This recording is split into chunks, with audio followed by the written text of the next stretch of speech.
Hey, everybody, you're listening to and watching the Comic Book Bears podcast. I'm Bill Zanowitz, And I'm Steve Morey. and we are your hairy, heavy homos that talk about comic books, but you don't have to be a hairy, heavy homo to listen in, or if you're joining us through Facebook Live streaming in. And we are back with you. We had hoped to have more than two of us here in the virtual cave or whatever the hell you want to characterize this at. The Uh, back alley with the brick wall. Caleb has a very good excuse for not being with us because he took the bar exam this week. Yay on that. It, it's coming. It's coming, baby. Coming. And he is in one of my favorite places in the continental United States right now, which is Key West. So I hope you very much enjoy your vacation with Roger. And, you know, he was even advocating for possibly calling in, and I was with Team Roger on this one. Like, just go on vacation. Just enjoy. Jeez Enjoy Louise, that yeah. beautiful place that you're staying at. Enjoy cocktails and Have you ever been there? the beach. I've never been. Oh, okay. Yeah, I think that's something you would like. I think it's a speed you would like. Because there's like the things that you would like. I mean, I loved going to the Hemingway house and seeing the descendant cats with the six toes, and if you want to take it like nice and easy, it's a nice place to do it. If you want to just get hammered, from 10 o'clock in the morning on, you can do that too. Sure everybody. Yeah, naturally a very big LGBT community there, but at the same token, it mixes well. Let's put it that way. Well, that's great. And I know a lot of people, like bash like the touristy thing, like applauding when the sun sets and shit. But it's so much fun there. I really, really enjoy being there. And one of my favorite things is to drive down A1A through the Keys. Oh my God! Like if that whole giant yeah, that bridge and the bridge. that would be one thing where that would be like one of our field trips if I win the Mega Millions. It'll be our four in a rented, very nice convertible, picking a day and just going down, staying over the night, hitting and coming every back. comic shop on the way. There's no comic shops, dude. There's no find comic something shops. Off the wall. I'm sure there's no comic shops anywhere in that part. No. But driving down to Florida, before you get there, but we'll hit those up. We'll get key lime pie. That's like for real key lime pie. We can do that. You'll enjoy that. You don't like key lime pie? It's too tart. Oh, you're a freak. And then we'll go to Coral Castle too. Probably on the way up because it's on the other side of A1A, so it's easier. And that place is spooky as shit. So really? If you have never learned about it, it's the subject of the Billy Idol song "Sweet 16." If you know the "Do Anything," yeah. And it's how I discovered it was as a kid on an episode of In Search Of. So it's a paranormal hotbed, and look it up. It's a lot of fun. It's especially fun, if you're sharing it with people. If you're by yourself, it's scary shit at night. So. I do want to apologize. We do have a couple guests that are up here in my podcasting office palace. Minerva is chewing on something, and if she's not chewing, then she would be doing something else, and I'd rather not her do anything else. So whatever she's Marlon, chewing, it's sleeping at my feet. Hi, Marlon. She's supposed to be chewing. Hey, old man. Marlon's down here having a snooze at my feet. That's yeah. And where's the kitty? So if you, she's who knows? She's probably sitting on the windowsill or trying to climb up a bookshelf and talk with the canary. No. She likes making friends with the birds. So anyway, what we're going to do tonight, we have a couple things on the docket here. And first up, we are going to be talking about in terms of the the meat of the episode, let's put it that way. The recent Marvel movie Thor Love and Thunder has been released, and we've finally seen it. In my case, after on its third weekend, I finally go to see it. Feeling all safe, in the movie theater, and a little bit freaked out what was going on next door because there were a lot of kids for the Minions film. still at this Children. point. But I guess I don't want to get sick. You're gonna have to probably brave it this weekend because guess what comes out this weekend? Oh, I'm going Super to do Pets. that another time. Oh, okay. Yeah, I'm going to go on either Wednesday or Friday morning. Oh, good. Yeah, it's gonna be Yeah. empty. Well, even though it's a kids' film, it'll be less empty then. But I'm not hitting it this weekend. And of course, we're talking about the movie I am looking forward to the most out of all the superhero films, which is League of Super Pets. Oh yeah.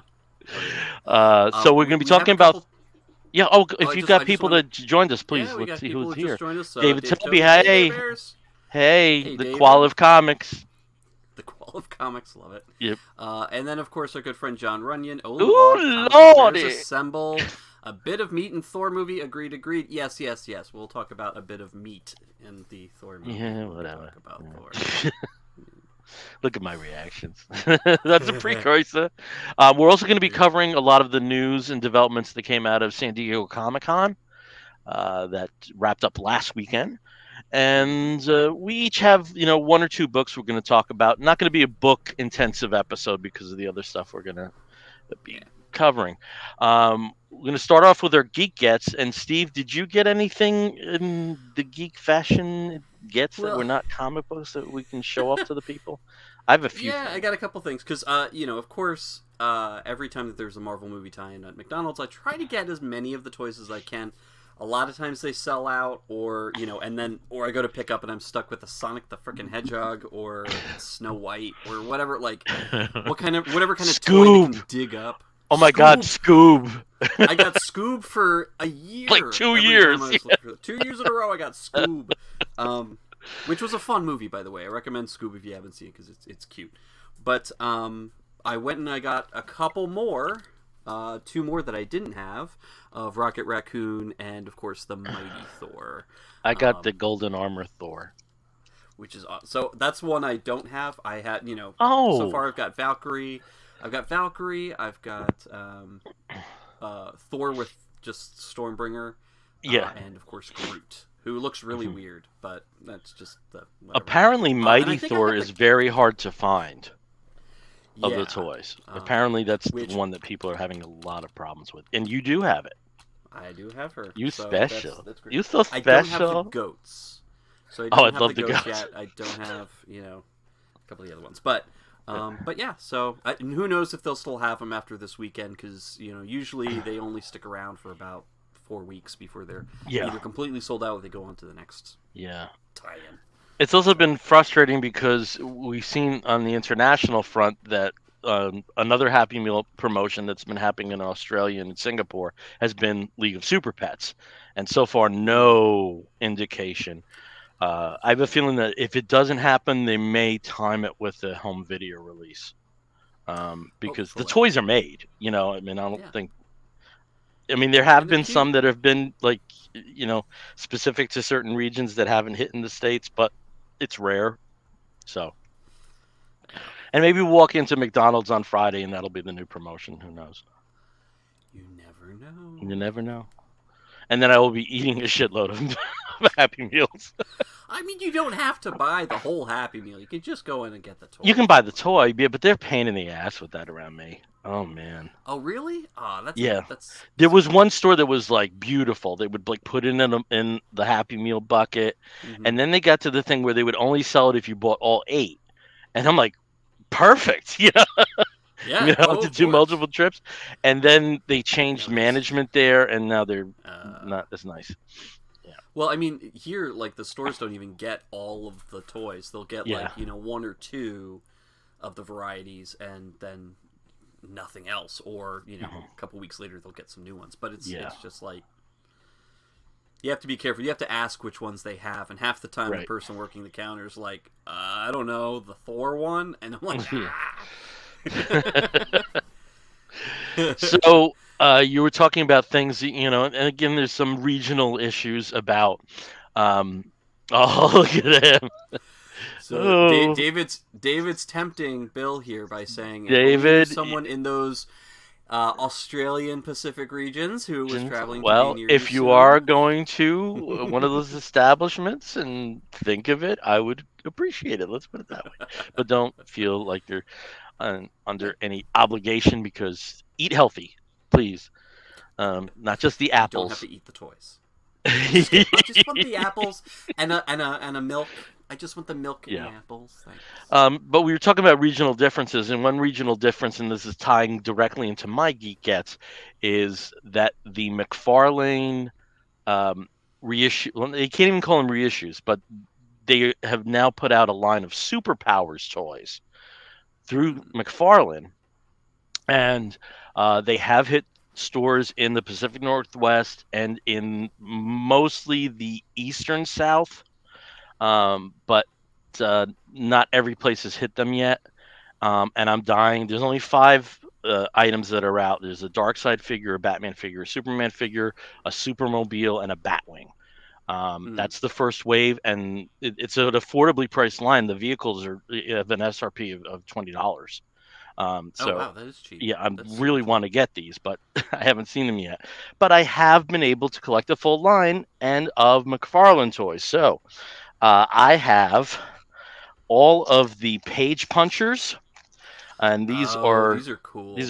fairly small figures that come with a reprint of a notable character, notable comic book relative to the character that's the figure's being made of. So I have Batman here, and that's a reprint of Batman 608, which is the start of the Hush saga.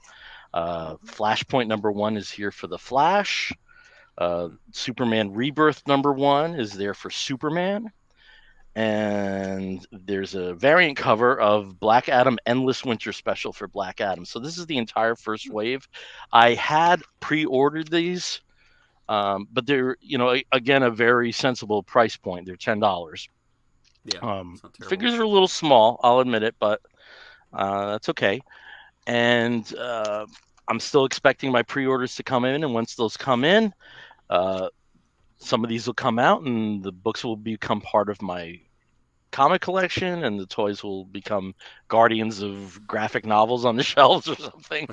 And we'll take it from there. So I do have the entire first wave of that, and I'm starting to get speaking of Black Adam, toys are hitting the market of the Black Adam figures that are tied into the movie. So I have, this is from Spin Master. There's Black Adam here, and Cyclone, and I was also able to get Dr. Fate. I still need Atom Smasher, and I still need Hawkman, and there's also a toy of Hawkman's ship that has his figure. What happened there? Oh, she surprised herself by accidentally rolling off the bed. Oh, okay. She's lying right there, very sweet. But then she accidentally rolled herself off and knocked over the little table. Yeah. But yeah, it's gonna be like having a pet. But it's gonna be a bit of a year for toy purchases, because again, there's still items to get in the Black Adam line. As I mentioned, the Superpowers line. I'm getting the Black Adam Funko Pops. Legion of Super Pets has a toy line which hasn't hit yet, from, I believe, Fisher Price. I think we're done with Batman, with the Batman film. I think we're done with that, but it's it's like one of those situations with the wild, fly bitches fly. I need my toys. So who needs those cashes? I don't. All those dollar bills. I need them all. I need all the money. All the toys. All the money. You must have. That's all right. Enough with that. Enough. Wow. This is the worst birthday party I've ever been to. Lordy. Okay, we gotta stop before we get in trouble. So I don't know with who, but we'll get in trouble with someone. Somebody. Yeah. Yes, Batman was David this year. Batman was this year. It came out in March, which is 4 months ago now, almost 5. So it's kind of like, half the year has gone. Since that movie, which is it's coming up fast. But speaking of, We'll talk about speaking of movies Yeah. that have come out this year. The latest one was Thor: Love and Thunder, which is the fourth. He is the first MCU character who's had a fourth solo movie. Obviously, there were the 4 Avengers movies. 5 technically if you count Civil War, but he wasn't in Civil War. Thor was not in Civil War. Avengers were, there were 4 The Avengers Avengers movies. win, but Thor's not in that film. I know. But there were 4 Avengers movies, and then technically 5 Avengers movies if you count Civil War. But Thor's the first one to have 4 solo movies. Yep. Which is kind of a surprise. I mean, if you said this 10 years ago, that Thor, there's gonna be 3 more of these, I would not have believed you at all, because it just sounds ridiculous. Especially after that first one, which was a great introduction to the character, but it was a little rough. And the second one, my feeling is it's rough in retrospect. Yeah. I mean, it was still the coolest thing ever to get to see something like this. Yeah. I still have a lot of affection for the first film. I certainly love the characters that they introduced. I love Darcy. Darcy's just one of my favorite, side character, comic relief, people that they have in there, in the MCU. But the second one kind of was like not universally, but was kind of the one that people said, oh, this is probably like the bottom tier of Marvel movies that have been released. I didn't hate it. I actually enjoyed a lot of the interaction with Thor and Loki, which was kind of a huge part of that movie, is that relationship. But then, of course, Thor Ragnarok came along and was a huge sea change for the style, the feel, and just sort of even the color of the movie, of the franchise there for Thor. And of course, a big part of that was Taika Waititi, who directed it and was one of the main writers. But he was brought back, obviously, which is a great decision for this movie. And I think it kind of brings in that same feel from Thor Ragnarok into the new Thor Love and Thunder, which, again, if you're not a big fan of that type of movie making or that type of, humor, then this might not have been your favorite Thor. So do we want to?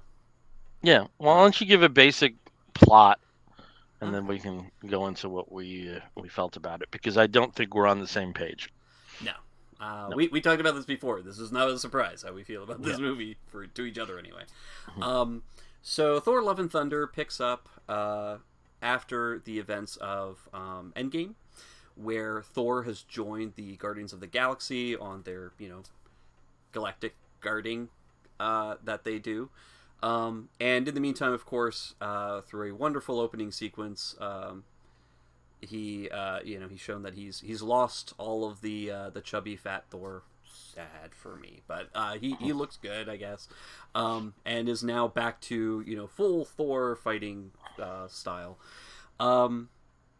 with a lot of extra cheese and a lot of extra goofy humor thrown into boot.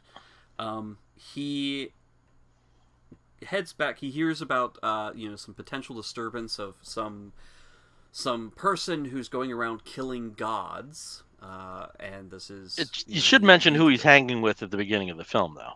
Well, he's hanging with the Guardians of the Galaxy. Yeah. You got to say it. So he's... Yeah. Well, no, that's what I said. He went off, he joins the Guardians of the Galaxy, he's okay, I didn't hear that part. Stuff. I did not hear you say Guardians of the Galaxy. Right. He's having a lot of goofy adventures with them. I think the Guardians, for their part, really don't necessarily appreciate his presence there all that much, especially not Star-Lord. In fact, he's kind of sick of the fact that this guy's stealing all of his thunder. Ha ha ha. But Thor hears about Gore, this character who's going around killing gods. We are introduced to Gore, who is the big bad of the movie, through a very, I would say, emotional sequence towards the beginning again, to explain why he's doing these things. He has a daughter who dies, and that and he meets his god, which people should never do, and finds that his god's an ass. And he is given a very interesting sword, that allows him to kill gods, or at least beings that purport to be gods. And has been going on a murderous spree across the galaxy. It does have a cool name. Yeah, the Necrosword. Necrosword. Which is something that's relatively new for people who are readers of Venom and the recent Marvel Super Mega crossover of what was that? What was the name of it? That had the War of the symbiote god. War of something. Something. Comment below. Basically, I didn't read any of it because I just kind of King in Black. Yes, King in Black. David. Yeah, King in Black. There comes the King in Black. It's fine. But anyway, so Thor flies back to New Asgard, which is in somewhere off of Norway on Earth, and is there to help out. Now, in the meantime, of course, there's been a lot that's been going on on Earth and New Asgard. We're reintroduced to Jane, Dr. Jane, who is unfortunately dying of cancer, she reveals, and of course Valkyrie, who is the king of the Asgards, and is kind of bored with being sort of government head. Yeah. She's bored of the bureaucracy. She's bored of the bureaucracy. And meanwhile, Jane is bored of dying. She's really not a big fan of it. And she feels herself called to New Asgard, where the pieces of Mjolnir have been calling to her, and they react to her presence. When Thor shows up, unfortunately, Gorr has already arrived and is starting to attack New Asgard. He arrives just in time, which is great, but also confronts what appears to be a new Thor, who, fans of the comics already have seen this coming, and of course from all the previews, it is Jane is the mighty Thor, the wielder of the new reconstituted Mjolnir. Yes, because she is worthy. She is very worthy. She is worthy. She is working all of that Thorness, which is awesome. But yeah, so there's a lot of emotions, everything, and of course from there they set off after Gorr kidnaps all of the children of New Asgard. They have a fresh quest to go and rescue all these children and defeat the God Butcher, and go on some interesting adventures on there. We're introduced to other gods, other canonical Marvel gods. We're introduced to a very powerful presence in the Marvel universe that's been sort of like one of the big, beyond celestial, beyond everything in the Marvel universe. And also introduced to a new surprise character that I think we've all been waiting for as well. Now we are going to have some spoilers when we talk about this at the end. I think we've already had a ton. Here. Yeah. So we've had some spoilers, but not a lot. So what happens and who does what. But yeah. So, Bill, how did you feel about this movie? Okay, so when I was first asked about this, what I thought, I said it was okay. I still think it's a film, obviously worth seeing. Hemsworth is, born to play this role.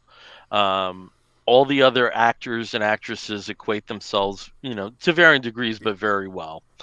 My main problem was the tone of the film was too schizophrenic. And Taika Waititi, I absolutely adored Jojo Rabbit. And Jojo Rabbit had a beautiful balance between the insane and what had true emotional resonance. It was a very well-balanced film in that aspect. And it kind of disappointed me that the same filmmaker who was responsible for that was responsible for this. The film tonally is too schizophrenic. You'll have, comedic scene, and then that harrowing bit where Gorr has the children and decapitates something. The flow of it was just too sputtered and spiky, and it just didn't gel for me. Um, and that was the frustration. I think for me, I think there could have been a very emotionally powerful film there on top of the humor, but it just didn't have the balance it needed for me. Mm. Where I think Ragnarok did, Mm-hmm. there isn't a hell of a again, we are saying Hell, goodbye to Asgard and Ragnarok, but it did have a very nice balance. This just didn't have the cohesion that I think it needed to be mm. one of the better entries in the MCU. I'm not this MCU hater, far from it. I think every film has been worth seeing, including The Dark World, including Hellstrom. Yes, until you got um, Feige putting his hand on the Bible, that's part of the MCU. I think as boring as parts of Moon Knight was, I think everything so far it's not it's worth seeing. Even Mm. even Yeah. the lesser seasons of Agents of Shield. I do Mm. think that they've basically continued to hit things out of the park. With this one though, I felt that there could have been a lot better balance to the tone of the film. Mm. I'm not going to disagree with you. I think that Yeah, there were a lot of I would say uneven presentations yeah, of how we were supposed to, as an audience, react to a film, and again, that's very related to yeah, the filmmaker themselves. How they want to yeah, present this film, what their personality is in this. Um, I really appreciated a lot of that, though, because a lot of the big moments either had something to kind of balance it a little bit. So there was always a little bit of humor thrown in with the really hard stuff, and even with all the humor, there was always some kernel of darkness there. That I think maybe it's a very Kiwi way of filmmaking, that there's always something there that's either going to show the absurdity of what's the absurdity of the darkness, or the dark kernel of absurdity. yeah. There's something there, and I appreciate that. I love that style of Taika's, and I thought it was a lot of fun to see that. But I will agree with you in the fact that it feels like, and it's no shock that this is actually one of the shortest of the MCU Yeah. movies. It felt like there were some expansive moments, maybe some more of those quiet, like drawn out, balanced scenes or situations that were cut, either removed completely or shortened to just like a few moments or a few minutes that could have helped with making more of a flow, as opposed to Yeah. Yeah. spike. I appreciated the breadth of what was shown here. So we get to see a beautiful planet out in the middle of nowhere, Crazyville, that's very Guardians of the Galaxy, something that they've encountered in their films. We get to see Earth and New Asgard. We get to see the planet of the gods, or basically like the city of the gods. I forget the ridiculous name they gave to it, like Eternalopolis or Divineopolis or something like that. And we get to see just sort of the creativity of of all these sort of gods and creatures that Taika wanted to put in here. So you have Maori deities, you've got the Greek deities, you've got. I had to look it up. It's Omnipotent City. Omnipotent City, yeah. Yeah. Omnipotent City, yeah. I mean, it's ridiculous, but get to see all of these really, great, well represented figures in what's essentially a very silly scene. That whole section there where they're hiding as as emotional gods, so that they can sneak into this big quorum. And of course, we're introduced to Russell Crowe hamming it up as Zeus, which I really appreciate. I love that they let him do the shitty Greek accent, and Yes. thought Did you think I am Zeus? I thought he Yeah. stole every second of the 11 minutes of the film he was in. Oh, I so thought he much was fun. wonderful. Such I thought he was such a so goofball. much fun. Yep. Oh, and of course there was Bao, the god of dumplings, which was very, Yeah. very adorable. And I hope Bao And comes back. hey, nani nani. Hey, nanny, nanny. Hey, nanny, nanny on his throne of what was he was on a throne of like broken forks or something. There was some there was like this real big goofy, a lot of stuff that's been talked about. Yeah. But yeah, I mean, I really enjoyed all of that. But one thing that I did want to highlight was that this is probably the gayest Marvel movie, the gayest MCU film, and because like basically you've got Valkyrie, so there's a lot of there's some sexual tension between her and Mighty Thor, or between Jane. Well, that's interesting because I didn't see that as sexual tension. I thought it was a very legitimate depiction of bras instead of bros. Oh yeah, no. I I mean immediately that's there. I immediately bought their friendship. Immediately. Absolutely, there is absolutely friendship there, but there's there can be a platonic friendship with underlying sexual tension. I mean, we've watched it in many shows before. Lots of relationships are kind of like that, which is and it was good to see that as something that could exist in the Marvel universe. That wasn't just sort of like, oh yeah, Valkyrie's a lesbian, but she's totally not into you. No, she's definitely. I'm just trying to Team think. Mighty Thor. Is there more the Team gay? Jane. We're on the same team here in that comment. But also there's several other moments. Heimdall's son, who started out as what was his name? Astra. Astra. Now now he's Axel because of his discovery of Guns N' Roses from the time of Earth, which I thought was really great. So we've got we have a trans character that's introduced, and of course the rock people that his long-term companion from Ragnarok belongs to are all men. They're agender. They're agender, they're agender. They use he for everything, and of course, at the end of the film and the wrap up, and he meets his match, who has like a very obvious handlebar mustache, and they have a baby together. It's very adorable. But yeah, I mean, there's definitely a lot of sort of queer moments here.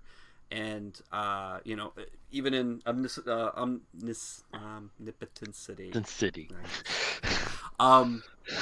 Zeus's entourage is made up. His harem is made up of women and men, who of course all faint when Thor is revealed en flagrante delicto, completely naked. But I think that this was very interesting because it was not forced. It didn't feel forced. It felt like, hey, guess what? These are gods are always, they're bi, they're pansexual. Like this is a big thing. We're gonna talk about it. And here are some characters that, by the way, are gay. Ha ha ha. Or at least non-traditional genders, non-binary genders or non-traditional sexualities, and that, for a main Marvel movie, I think that's pretty cool. And I don't know about you, but I didn't hear Disney cooing and yelling and talking about how wonderfully gay it was from the rafters. We've got gay characters. We're going to have gay moments in this movie, like they have in previous films that they've really touted as, oh look, here's your moment. It was just, there it is. We've got you go to see Thor, you're going to have some gay stuff. Surprise, for people who weren't expecting it. But I don't know, I enjoyed it. And of course, who was introduced in the very last mid-credit sequence was Roy Kent. Yes, Roy Kent. Roy Kent was introduced. It turns out he is Zeus's son, which we all knew. Fucking A. Mr. Brett Goldstein, in his extremely hairy, pectoral situation, is introduced in a very short 3 seconds as Hercules. So he is going to be playing Hercules going forward. They'll probably he's going to have the next couple of years to go on the Marvel leading man, workout regime, so he can actually, look bigger. Although he's perfect, I like him. But and again, like, I wish I enjoyed the movie more. I keep going back to the end scene where we have like effectively a passing of the torch. I don't know how to characterize it with Gore Yeah. and Love and Yeah. and uh, and Jane, and it just felt that if there had been that better cohesion, it would have had more of an impact on me Mm. because there are moments that like this movie actually does have happy endings. Yeah. you know and, Shock. and I think sometimes with Marvel films we're kind of used to like the non-ending. This was a complete story. you know Yeah. um and I just wish I felt it more, and the only culprit that I can point to for not feeling it more was just how schizophrenic the film was, in the Yeah. 90 minutes prior to. I can Yeah, understand that, and yeah. just coming to say it, this is another movie where another Marvel movie where the villain dies at the end, where they kill the Hmm. villain off.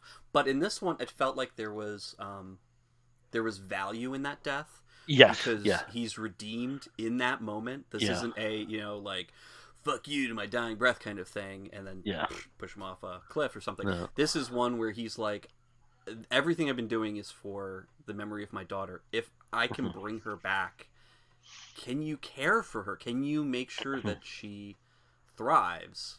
mhm, Because she's my heart. She's the reason that I've been doing this, and mhm, it makes sense. And Thor saying absolutely mhm. was really a great moment. And also the Jane, she dies in this Yeah, film, but we see her in Valhalla yeah. And afterwards, along with it was also Woofs. nice to see that like this was the Mighty Thor of Jason Aaron's run. They got Yes. that completely right. If that was what their aim was, Yeah. that was if you had um, just read that, that first graphic novel, the first five, that made up the first Thor series. It's literally like that version of Jane Foster stepped off the page. Yeah. It really Yeah. was that element they did very, very nicely, I thought. Yeah. And I Yeah. think it was just a great service to the character.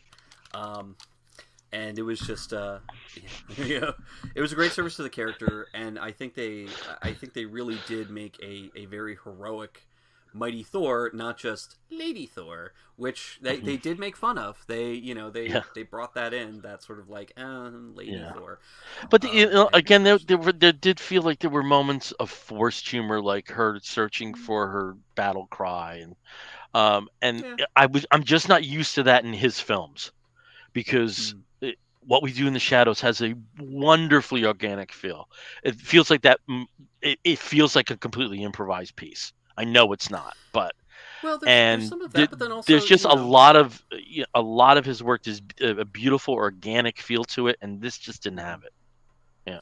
Well, I like looking at this, and having watched Our Flag Means Death Mhm. recently. That these kind of like moments with characters talking in what you would kind of not normally see. You wouldn't have these conversations as front and center conversations in a serious film where Yeah. they're talking about like, oh, which battle cry? Oh, did you like that? Was that pretty good? I don't know. I'm still trying it out. And also moments like having all of the Asgardian kids get the power of Thor and like killing things with stuffed The animals. bunny Like I rabbit. just the bunny rabbit. Like I mean, this kind of stuff is it was fun and crazy and wild, but I think just kind of for me, I'm like, this is kind of what I expect from Taika Waititi. I expect some sort of Yeah. childlike delight with getting to play with all of these toys in fun new ways, and that's kind of how I felt about this movie. So I really enjoyed it. Um, More of me. but Okay. All right. On the subject oh of movies, there were a bunch that were announced at San Diego Comic Con, my and gosh, there's a bunch of other like literal comic books. literal Some news comics. in that area. And it was really nice seeing friends of the show at San Diego Comic Con the last few. Was getting Yeah, reports back from Ed Cato and Chris Cummins and Jack Foster and a bunch of people. Ed yeah, Luce, just a bunch of people. It was really cool seeing how they were doing with that. And yeah. but I was at home watching Marvel's shitty coverage. Oh, the woo! What? All right, here we go. I have an opportunity to do it. La Bamba. Bamba. Marvel's coverage was garbage. Oh my Oh. god, it was just not good. But at least there was content for me to watch. You had that. You had Entertainment Tonight had a lot of like these little mini panels that they got together of people, and some of them, particularly Ghosts and Strange New Worlds, were very interesting. So That was a joy to see yeah, the and Ghost it's panel. Oh. Ghosts. It was so weird seeing them out of character. You know, it was like, oh my god, it really like it. And it seems that it's a cast that really gets along. That was the feel I Mhm. got. That like Yeah. yeah, but it was so That they actually have yeah, a rapport outside, and I yeah, think two of the like it was funny. They two of them were talking about driving them like after something had to get shut down by COVID. Some yeah, of the filming, like several of them were like driving back, home together because they live in the yeah, same place. They're carpooling and stuff, and they're talking about yeah, things, which I thought was just a lot of fun. A lot of good yeah, stories on that panel. yeah. Um, And but yeah, nice to you hear mentioned the and nice to hear they got a 22 episode order. yes. That's like nearly unheard of right now. So now they're going to have double the number of episodes that the original UK Ghosts has. Sadly, Yeah, but they are different shows. yeah, Similar, same concept, yeah, same origin, different shows. yeah. Um, but yeah, like you said, lots of movie news and Hmm. lots of comic book news, which I don't usually think of San Diego Comic Con as the place where people make a lot of comic book Yeah, announcements because usually they're overshadowed by right. the movies. All right. So why don't you So start taking us through some of that? how about I just do like sandwich and I do like comic news and then movie news. Let's do that. Whatever. Just get to it. Okay. Speaking of Jason Aaron, of Mighty Thor and Thor, he Speaking of was the bump. yeah, not someone's not a big fan of his Well, recent let me work tell you, on Avengers. I really like his writing, and I've talked with people, including Caleb and Brian Newberry, a Mhm. number of people about this, and I have, I've stayed with his Avengers straight through, Mhm. and it's unsatisfying, and I don't know why I stayed around so long. It just never gelled. And Mm. again, the project that you're talking about, and look here, like Avengers 2018. Look, books and books and books and books. They're all mine. I have the whole run. Mhm. Heroes Reborn, which tied directly into his run. I have the whole thing. It just never kicked in. It never gelled. I don't think Mm. he's that good at team books. I think that may be the issue. Mm. But the project that you're talking about, his Avengers Assemble, is going to bring all of these threads together, and that will be the end of his run. And at this point, like I may as well see it through. Uh, you know, Well, that's the thing. Like he's yeah, not everybody, unless you're maybe Hickman or Bendis, gets the chance to take everything that you've been doing and yeah. put it all together. And you can see the kitties here. Okay, This is Mafanwi, everybody. Put it all together and finish it out in the way that hopefully he wants to finish it out. By bringing back the 1 million BC Avengers and the Avengers Avengers Forward, Forward The Avengers, Avenger Forever and the four. Yeah, Avengers Forever, and the present day Avengers, and put them all together and let all the threads that he's been building play out. Hopefully, he gets to tie a good bow on that entire yeah, work that he's been working on. So that'll be coming out, yeah. this later this fall after AXE finishes, the Avengers, X-Men, and Yeah. Eternals, Judgment Day crossover that's happening now. Now for movie news, we actually had some more information. We had some trailers that were released on the DC side.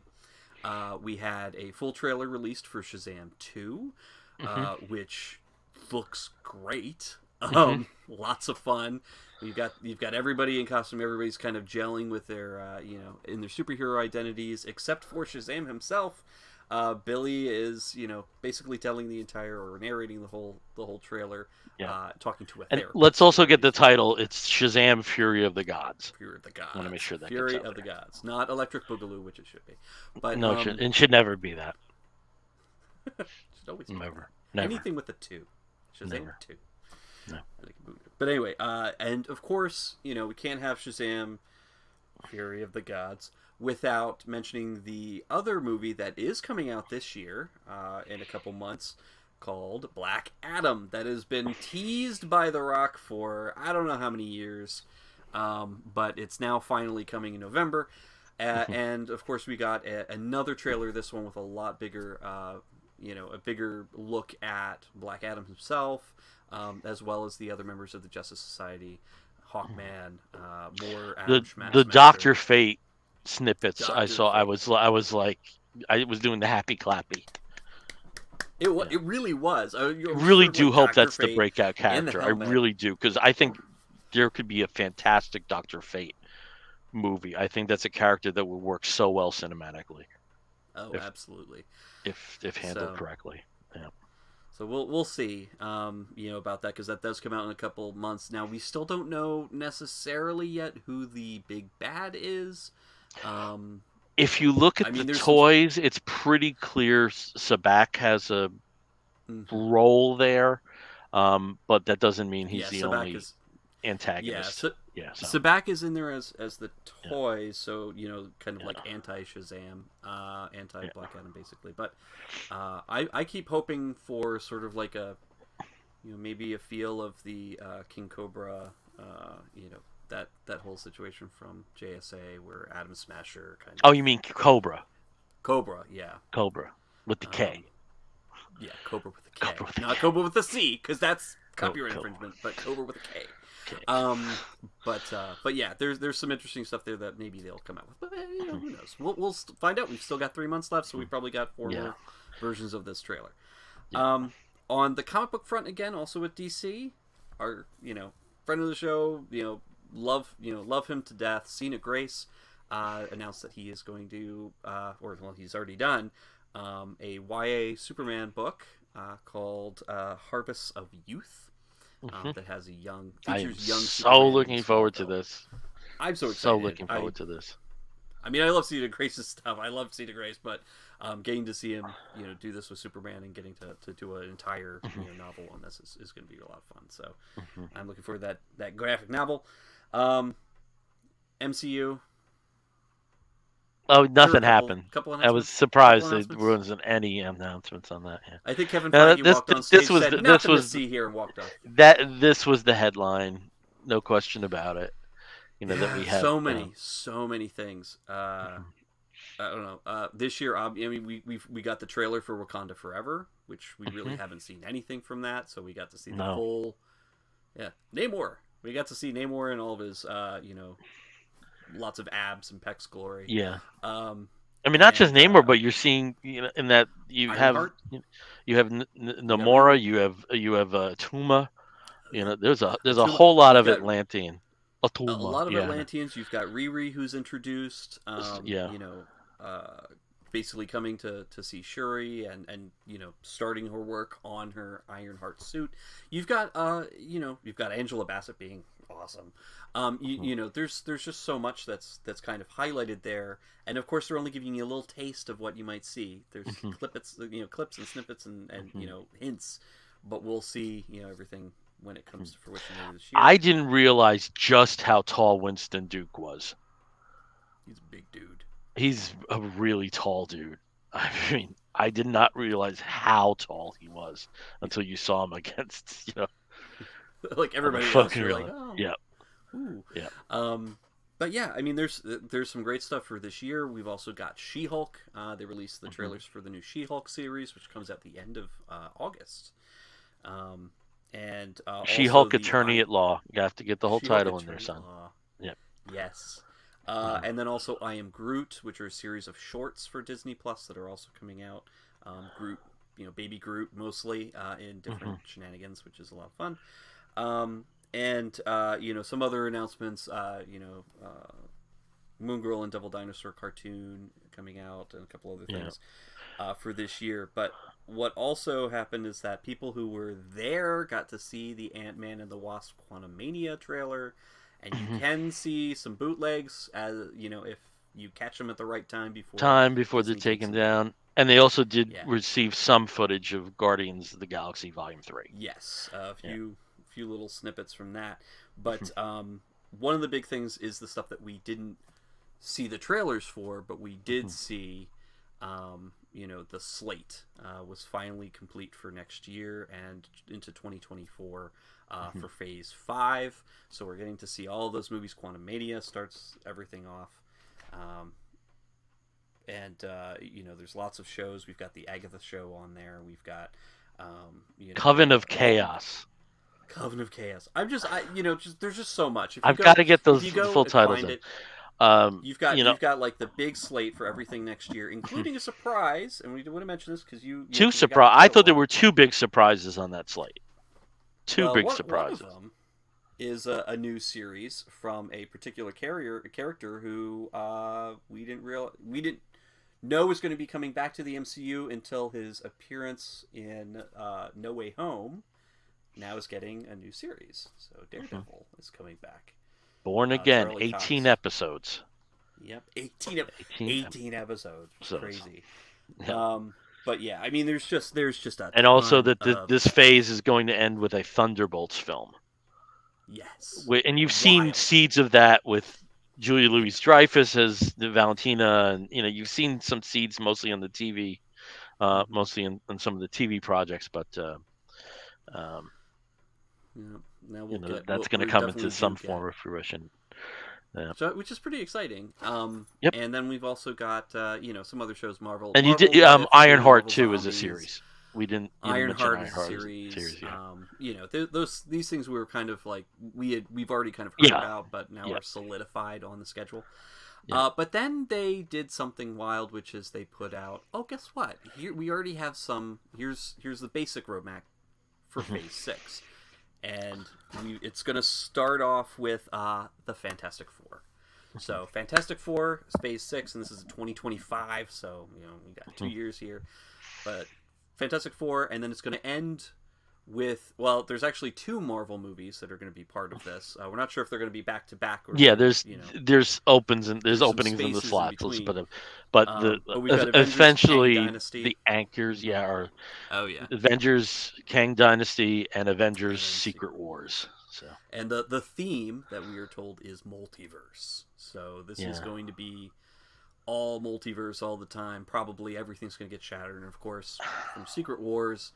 I'm guessing it's going to be. I get worried about that. I think they run the risk of overdoing it a bit.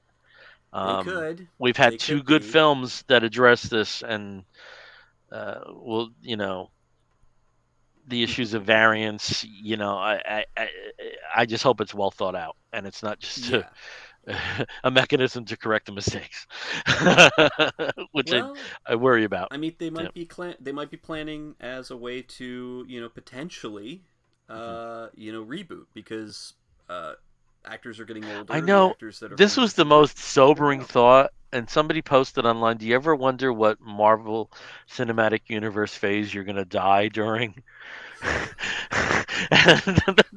That's a really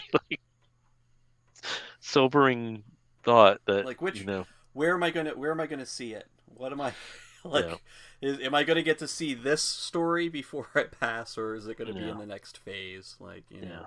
I mean, I'm determined. I know I'm gonna live long enough to see Superman's 100th anniversary in 2038. I'm confident of that. I have to. I have to. 100 years but of Superman. It's a little, and I know we've talked about this with our Star Wars friends, that there's something very comforting knowing that some of these franchises are going to outlive us, but there's also something very sad that we're not going to be able to bear witness to the entirety of it. So true. Yeah. Oh, at least unless we hang. I don't know. Let's get off this morbid thought. We got enough the happier thoughts. We can be ghosts and live in popcorn machines and tell the future for anybody who would listen. So that might be good. Folks, that's a dig at someone. who's not here to defend themselves. Not here to defend themselves. Never will David be. mentions, or ever will be. Yeah, David mentions here, why aren't we getting a Taika-helmed mockumentary Thor series? That might be fun. Oh, I think. Are you kidding? I Thor think Core, Thor as cops. That would be so good with them doing it. Be beautiful. Well, who knows? Maybe that's what Phase 7 is. Phase 7 might be all the shit that we threw at you in Secret Wars. Now they all get series. Who knows? But now that'll be fun. But yeah, so MCU is chock full for the next 2 years, so we know what's coming down the line for the next 2 years, and we know that something big is coming up in 25 and 26. So lots of good stuff. And somewhere in there might be an X-Men. It's kind of sad that it's not technically going to be in Phase 5. There was some speculation that there may be some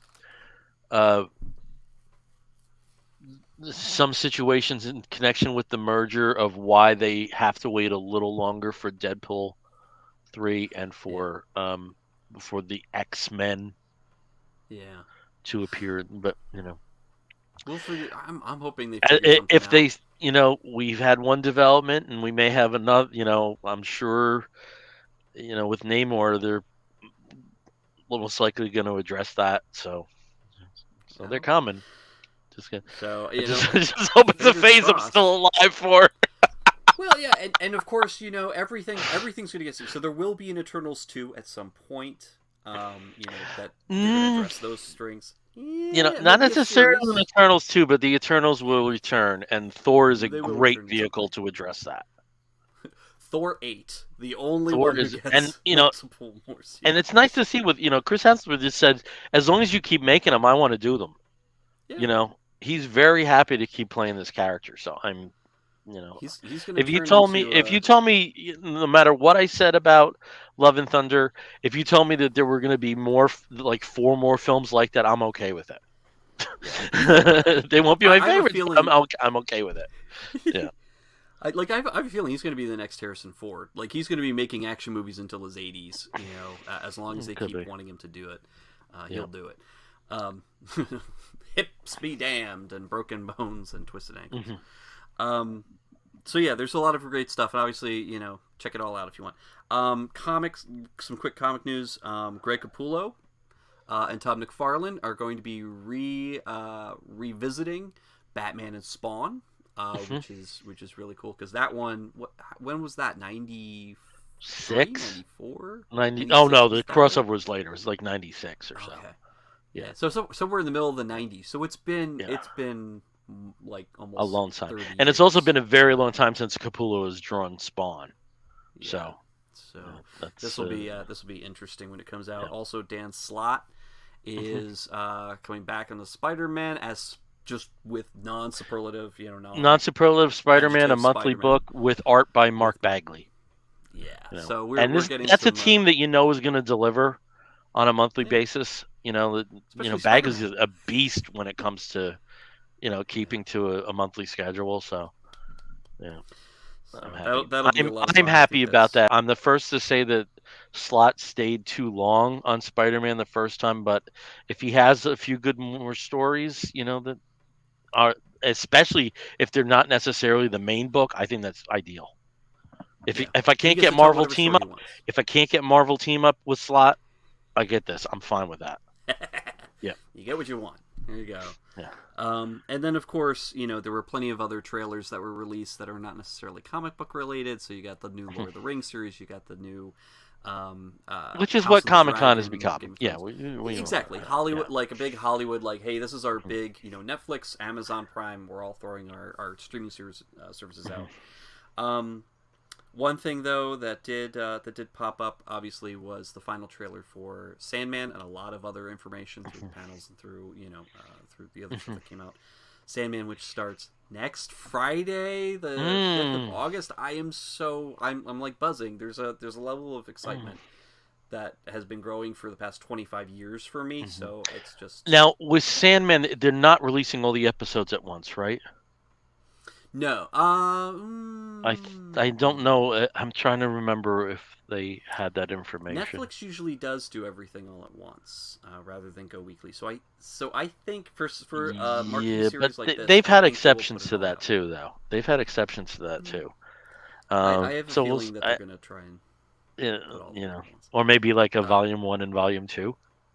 Could be, because they are doing the 2 first story arcs. So they're doing the Preludes and Nocturnes, and then a Doll's House, and then of course Doll's House. So yeah. If you did watch the final trailer that they did come out with, you may have spotted Martin Tenbones, which I went and did, when he showed up briefly, and there's Barbie with Martin Tenbones, and you're just sort of like, for literally 0.5 seconds on screen. I'm like, this is going to happen. This character is going to be on screen.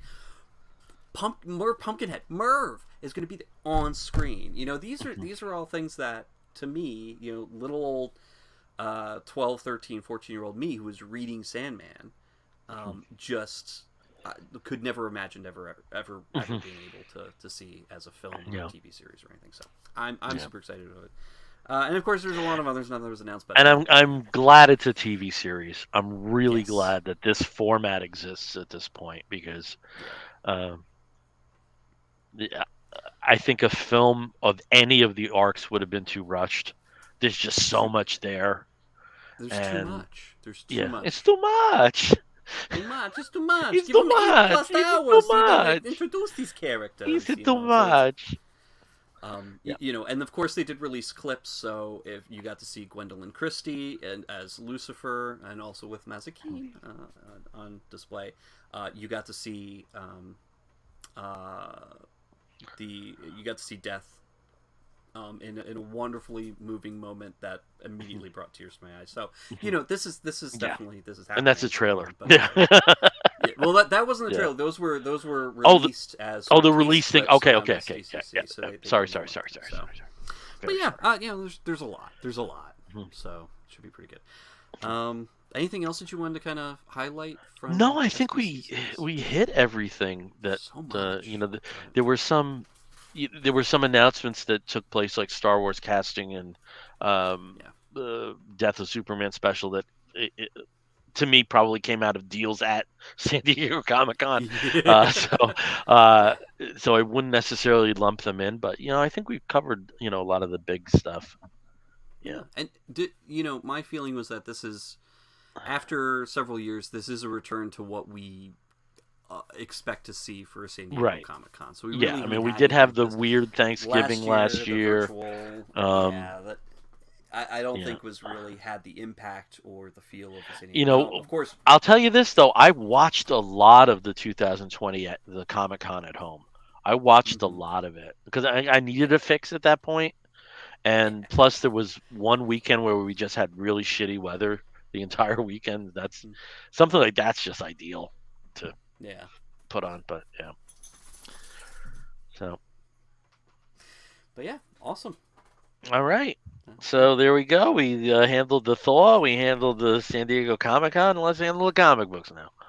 So Steve, tell us about something you're reading that you're enjoying, and you may actually get to 2 books if you speak fast enough. We only we're already at an hour, so I might all right, cut it 22 short. minutes. So I will say, let's go for this one, Defenders Beyond #1. I know that Bill here loves Defenders. I know Caleb loves Defenders. A big fan. It's a wonderfully meta take on this franchise, and I am wondering if you had read the 2021-22 limited series that preceded this. I did. Okay. I haven't read, and I'm going to tell you, I have not read any Defenders books since Matt Fraction's run in 2020. Okay, so there's 5 issues there, and you're going to need to read these 5. Just those 5. Okay, that's fine. Well, that's what it is. It's the same creative team, isn't it? It is. Yeah. And there, the other thing too that because one of the new Defenders here is Miss America Chavez. I actually did read her last miniseries that came out towards the end of last year. And that does play a role in why she appears and why she's part of this series now. So I do have some background in it, and they do a good job Blue Marvel, who Mm-hmm. narrates this and is the leader of the new Defenders Yep. Beyond team, does a good job of sort of giving us a recap of Mhm. how we got to here Yeah. and what's And as where far as I know, Blue the is. the miniseries that preceded this, that's the only one that is picked up on threads from the Marvel Comics 1000 one shot. Mm, I wouldn't be Which surprised because I think it's the the one only thing with one that's picked up Defenders on threads from that. Yeah. Defenders likes to be, and always kind of has been, like when they, as a very different type of team up book, a very different kind of group book. So you usually would have Doctor Strange in as bringing them together, but actually that's a cool thing about. This cover, if you get the cover A, not one of the variants, you actually do get a wraparound featuring all of the previous Defenders. Oh, that's not all of the previous ones. Well, No, most of the there's previous many more defenders than that. yeah, Many more there's a defenders. lot, yeah, but a lot Many of the more big ones are defenders than here. yeah. A lot of the big ones are here, Many and more then of course defenders you than have that. the new team. Yeah. Now there's a couple surprises here. We have the Loki who disappeared at the beginning of Secret Wars in 2015. That is this Loki. This is the Young Avengers Loki who disappeared and was gone. This is a Agent Loki, basically. This gender shifting super spy version. You have the mother. You have Taya, who is the mother of Galactus. I don't know how you're supposed to pronounce her name. I'm going to say Taya. But she talks like a Valley Girl, which is very interesting. I'm not too sure if that's just Al Ewing or Al Ewing's kind of choice in this. Oh, by the way, it is written by Al Ewing and Javier Rodriguez, so art and words. But it's just it's a very, very interesting team. Of course, Blue Marvel, Miss America Chavez, not Miss Marvel, America Chavez, and Tigra are the main characters. Tigra kind of just shows up towards the end. She just kind of pops in, gets sucked into the whole shenanigan situation. That started, of course, by the floating head of Stephen Strange, who's dead, but he left a sort of in case of my death, look at the spell. That He's dead, but he'll get better. Yeah, he'll get better. They all get better. It's Marvel. It's comics. Come on, comics. But it has it's sort of the impetus, or maybe at least the gimmick that brings them all together into Blue Marvel's sort of sanctum sanctorum, his own sanctum sanctorum, which also happens to be a most multiversal gate repository that he just kind of tinkers with. He's just kind of like, we got one of these, including gateway to the neutral zone. But Eternity shows up. And someone who we haven't seen for a while also shows up at the very end, and it's a very beautiful rendition of this character. I'm not going to. Can I see it? Can I see it as a spoil? We're not saying it on the audio, but the visual. Okay. People who are watching it will see who it is. It is someone who comes from. Wow! Look at the synergy with the name. Well, yeah. Ooh, who could it be? Wow! Yeah. Yes. So I'm really impressed. I also love how this is that Rodriguez draws him. I think that's beautiful. Yep. But yeah, I'm really intrigued as what they're going to do with this, and it's going to be weird. It promises to be a little bit crazy, a little bit out there, a little bit not what you would normally see in another Marvel team up book. And again, that's why I really like some of the Defenders. Well, most of the Defenders that I've read is that it's a little bit different. Well, that's the thing is with Defenders. I think Defenders is the ideal team for the occasional miniseries. I think it's the ideal team for that. There was a version of Defenders where it was the Wahaha Justice League team. It was DeMatteis, Maguire, and Giffen doing Defenders, and it was hysterical, but it was 5 issues, and that was the perfect length for it. And I think Fractions was a very limited run. Fearless Defenders was a very limited run. I think these little spurts, when there are moments of inspiration or where there is a window where it makes sense for the Defenders to play in the Marvel Universe sandbox, I think that's perfect. I don't think it necessarily at this point in time would work well as an ongoing series, but I hope we have many of these. But I do think like the short fits and spurts like we've had with the preceding series, and now with this, which I believe is set for 6 issues. That I just hope that's the route they go down, because I think it's Enough ideal for for a that trade. team. Yep. Yeah, I think yeah, I totally agree with that. I know Fraction's run was just a solid year. It was 12 Yep. issues, and that was all they needed, really, Yeah. to have a really good story Mhm. arc for all those characters. And it was Yeah. bizarre and crazy and weird, and I loved it. So Yeah. I'm hoping I this, also remember there with was the the cast of characters here. Yeah, there was that Kurt Busiek, Eric Larson run in the late 90s, maybe early 2000s, and that got terrible reviews. And they were actually posting the reviews on the, like, this is the worst comic I've ever read. And that was on the cover of one of the issues. So That's one way of doing it it. seems like they were having fun after a point with that. Yeah. But, Well, I think that's yeah. that is one of the joys of Defenders, is that it feels like if people have they've got a crazy weird Mhm. idea and they want to run just a mix of people that don't Yeah. necessarily go together. Yeah, and Defenders it's works. always been that way. It's always been Yeah. that way. They always characterized themselves in the 70s as the non-team, of characters that are brought together by, almost blind luck, and nothing resembling sense. And that somehow lasted, into the mid 80s. There are times where there's a bit more cohesion with the team. The end of the original Defenders run was basically a couple of X-Men that Chris Claremont didn't want to use at the time, so and a few other ancillary characters. But it is an adaptable format. Again, in the 90s, probably when you came in, was the Secret Defenders time, which was Yeah. different lineups almost every issue. Just the Yeah. ideal people that Doctor Strange, or then later Doctor Druid, thought would be, the right people to choose for a particular mission. So, Well, interestingly it's different enough, ways. the first Defenders books I read were the ones from I guess it was the late 70s. So Really? Strange Hulk, Beast, and Silver Surfer.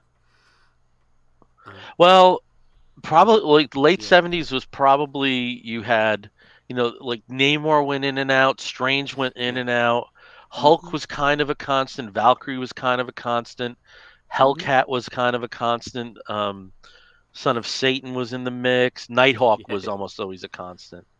Yeah, Yeah. so But yeah, it was some interesting stuff yep. there.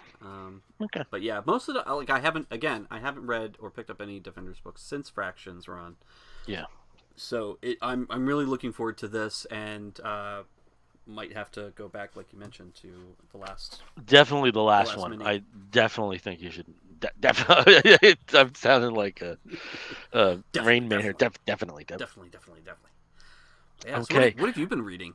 Well, I haven't been. That's the issue. I haven't been reading comics. Um, I've been very busy at work. It's been a lot of hours. Um, just to cut to the chase, I'm in a very high profile position for a short period of time, with the client, and it's a lot of freaking work. So I haven't had a lot of downtime, and when I have had downtime, I'm like this on the couch. Yeah.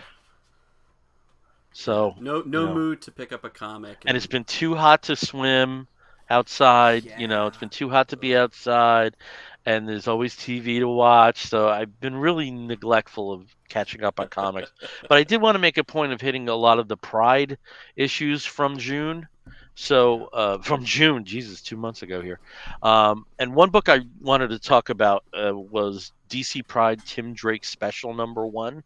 Mm. This collects the Tim Drake solo stories that appeared in I got line my blank on the name, Batman Urban Legends, which introduced the notion that Tim Drake is bisexual. Yeah. And so you have the reprints of the 4 stories that he had in that title, and then a brand new story, which is the same creative team as most of the other stories. All through, Megan Fitzmartin has been the writer, and Belen Ortega was the artist on the initial arc and in the new story here. So, just cut to the chase. Tim Drake has been investigating a pain cult in Gotham City, and This also involves the kidnapping of children, and one of those was a friend of his from high school that he started to date, in a sense, or attempted to date. And we see Tim in action. He solves that mystery, and later he addresses with Batman at Christmas time, about it, his the new developments in his sexual life and his personal life. I did feel when those stories came out that it felt a bit rushed. It didn't feel thought out. Whereas a character like John Kent, I thought was very well balanced and very well conceived when they started addressing his sexuality. But I got a nice tying of bow at the end because the new story features Tim with some of his old Young Justice friends, Impulse and Superboy, and they team up with the Batgirls. And one of the Batgirls right now is Stephanie. Yes. And prior to Tim dating the new boyfriend Connor, Tim was involved with Stephanie, and uh, it's a very like MacGuffin-y comic booky thing. There is a magical white elephant that's causing havoc through Gotham. And if you know about white elephants, there is a tie to LGBT culture, uh, so it's there. But through this mission, Tim and Stephanie finally have a chance to talk, and the most cut to the chase way of addressing his sexuality is in one line here: Stephanie, I don't only like girls. It was just so simple. But Mm-hmm. Tim is also a very methodical person, and he shut her out. And I'm certain that there's a lot of people that when they do take a step, um, in addressing their true sexuality, they do shut some people out. You know, Mm-hmm. it happens. It happens, Yeah. and here they addressed it beautifully. And another happy ending, and like it was just so nice because the problems that I had with Tim's characterization through those stories, it all tied up in a bow in the last story, and I'm just so happy I got that because I think he's a wonderful character. I think Oh he's yeah. a really really wonderful character. Stands on his own. There's no one else quite like him. None of the other Robins are like him. He's smarter by far than anybody else in the Batman family, except maybe Barbara. And even then, Yeah. Well. Barbara operates the computers, but Tim designs them. So uh, I was just very satisfied with this, and I was expecting a continuation of my frustrations with how he was depicted, and I got something Yeah. different. So that I wholeheartedly recommend Tim Drake special DC Pride #1. And that's really great. Tim, uh, when I started reading comics, Tim Drake was my Robin. Like that was the Mhm. Robin that I had. Yeah, So they had the miniseries that had come out. Well, not miniseries really. You had Robin, and then Robin 2. Um, yeah. there's a lot of. It was around the time when they had a lot of like, Robin 2, The Joker's Wild, and Robin 3, Cry of the Huntress. Cry of the Huntress. I know Yep, my yep. Robin stuff. I 3. know my stuff. A lot of them, with those funky covers for Robin #1s. Those Yeah. with like the And motion covers and actually, stuff. the second Robin miniseries, those are the best-selling DC comics of the '90s, apart from the Death of Superman and the Wow. subsequent return. The Um, more you know. yeah, those were the best-selling DC comics of the '90s, apart from Interesting. Superman. Well, I mean, I enjoyed them. So, and I didn't really read a lot of Batman. I read, I was doing Legends of the Dark Knight at that point because it was, it was weird, it was wacky, it was different, it was not necessarily continuity. Um, Yeah. and Robin though was Robin. Like I liked reading about his adventures apart from Batman. So it was a lot of fun there with Tim Drake. But yeah, that's cool. Yeah. My Okay. favorite my favorite description of Tim Drake, my favorite characterization is in a comic that he doesn't appear in. It's when the Flash first comes back to life when Barry Allen comes back in Flash Reborn, and he's asking where everybody is. And this was a point where Bruce was dead, with Batman R.I.P. And they mentioned Robin, not the one you knew, is off chasing him. He's a guy named Tim Drake. You haven't met him. And why isn't he here? Is it because he believes Bruce is alive and he's not going to give up until he finds out? And then Barry has a line that says, "I like him already." And I just love that. I love that line. Yeah. That's Very yeah. I remember. Yeah, I do remember that. But yeah. All right. Well, we are up against the clock. You were right, Steve. One book. You were right. One book. I admit where I'm wrong. So we got to start wrapping this up. And when we wrap an episode of the Comic Book Bears podcast up, we do so with a segment we call the Woofs of the Week segment. In the bear community, if you find a fellow attractive, you woof at him. And we do something similar. We woof at a film or TV or a TV program or charitable initiative, anything on the list on that we think you, fair listener, or in this case, viewer, may be interested in sampling. I'll start as I always do with Steve. Steve, what is your Woof of the Week? Well, last Woof of the Week I had was Dark Side of the '90s, which crazy. It's wonderful. It's very Now, of course, this past week they had Rush Limbaugh, so I don't know how if that's going to trigger a lot of people trying to watch it. Wonderful, wonderful stuff. So this time around, I'm going to be talking about something that's completely the opposite of that. Harley Quinn is back. Did you have a chance to watch them? I watched the first one. I haven't had a chance to watch the second or third, but the first 3 episodes did drop today, Thursday, the 28th of July, on HBO Max. So if you have a chance to watch them, definitely do. You can watch the first 3 episodes right away, and then they're going to be released weekly. Probably, maybe 1 or 2 episodes at a time. They'll sometimes have, do that with their animated series, Yeah. but 10 episodes this season. 10 episodes, yeah.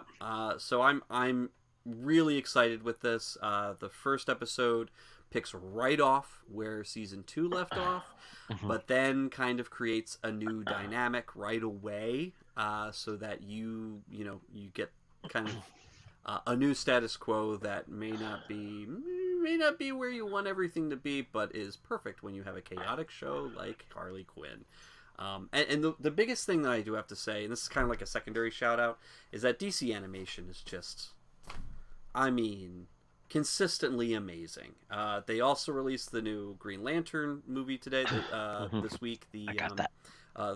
The Jon Stewart Green Lantern one, and then they also this weekend here, the DC Super Pets film comes out, which if you like DC animation, you're gonna love Harley Quinn. If you can watch it, and then there's just everything's wonderful that comes out of DC animation lately that that I've been watching. So Harley Quinn, it's great. Good season 3. You're not going to believe this, but my Woof of the Week was the Rush Limbaugh episode of Dark Side of the '90s.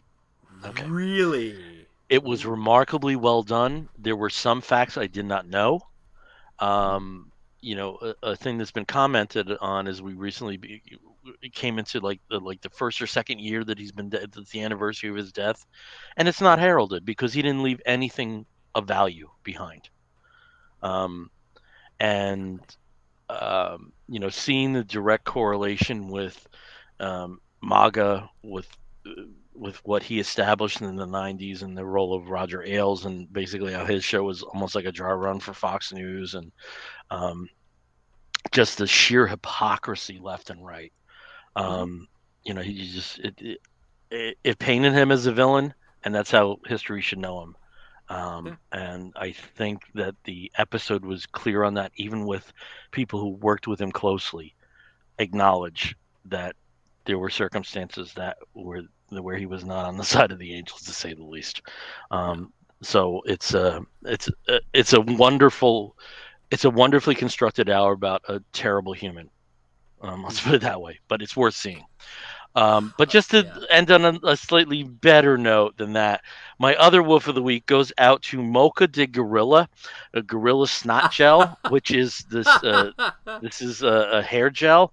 I'm very fortunate in my mid-50s to still have a very nice thick head of hair. But with that, it's hard to find the right hair gel. and I think I have with Gorilla Snot Gel Mocha de Gorilla, and it smells wonderful. There's a few different scents, um, and it stays in water. I've gone swimming twice, and I still have some sort of part. Yeah, so that's my. It's a weird packet. It's a weird bottle, but Yeah. yeah, yeah. But it is. Hey, But it's gorilla snot. That's what it is. it's Gorilla Snot, and it is. It's Mocha like de I gorilla. don't know. Yeah. I don't know if you can like see here, but it is like yeah. All right. Ooh, got a little excited. Oh lordy, lordy, Judy's 40. My usual gel of choice. I'm going back to an oldie but goodie is Suavecito. So I Oh, really love Suavecito. before they It changed smells the amazing. formula, before they changed the formula to something more icky, like when LA Looks first came out.